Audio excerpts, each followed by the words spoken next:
Adidas సంస్థకు బూట్లు తయారు చేసి సరఫరా చేయడంలో ప్రధాన భాగస్వామిగా ఉన్న హాసెంగ్ కంపెనీ మన దేశంలో తొలి యూనిట్ను రాష్ట్రంలో ఏర్పాటు చేయనుంది. దక్షిణ Korea, Taiwan, Vietnam, Indonesia, China తర్వాత ఇక్కడే పెట్టుబడులు పెట్టేందుకు ముందుకొచ్చింది. దేశంలో తొలి యూనిట్ తమిళనాడులోనే ఏర్పాటయ్యేలా ఆ రాష్ట్ర ప్రభుత్వం విశ్వ ప్రయత్నాలు చేసింది. గతేడాది ఆగస్టులో నాన్ లెదర్ స్పోర్ట్స్ షూస్ ప్లాంట్లు ఏర్పాటుకు ఒప్పందం కుదుర్చుకుంది. తూత్తుకుడి జిల్లాలో ప్లాంటు నెలకొల్పాలని ప్రాథమికంగా నిర్ణయించింది.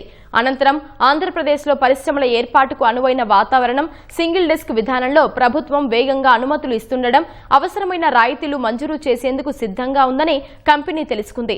ప్రభుత్వం సైతం సంప్రదింపులు జరపడంతో ఆ సంస్థ ఏపీలో పెట్టుబడికి అంగీకారం తెలిపింది. ముఖ్యమంత్రి చంద్రబాబు ప్రాతినిధ్యం వహిస్తోన్న కుప్పంలో యూనిట్ స్థాపించాలని కోరగా సుముఖత వ్యక్తం చేసింది. గుడిపల్లి మండలం పోగురుపల్లెలో 100 ఎకరాలను ప్రభుత్వం కేటాయించింది. హాస్వెంగ్ సంస్థ 3 విడతల్లో 898 కోట్లు పెట్టుబడి పెట్టనుంది. 17,465 మందికి ఉద్యోగాలు లభించనున్నాయి. కూటమి ప్రభుత్వం ఏర్పాటైన తర్వాత కుప్పంలో భారీగా పెట్టుబడులు వచ్చినా ఇంత పెద్ద ఎత్తున ఉద్యోగాలు కల్పించే సంస్థ రాలేదు. ప్రధానంగా మహిళలకు ఈ యూనిట్లో ఎక్కువగా ఉద్యోగాలు వచ్చే అవకాశం ఉంది. ఈ ప్లాంట్ నుంచి ఏడాదికి 20 లక్షల జతల బూట్లు ఉత్పత్తి చేయనున్నారు.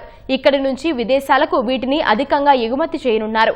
జూలై 3 లేదా 4న యూనిట్ ఏర్పాటుకు ముఖ్యమంత్రి చంద్రబాబు, ఆ సంస్థ ప్రతినిధులు పొగురుపల్లెలో శంకుస్థాపన చేయనున్నారు.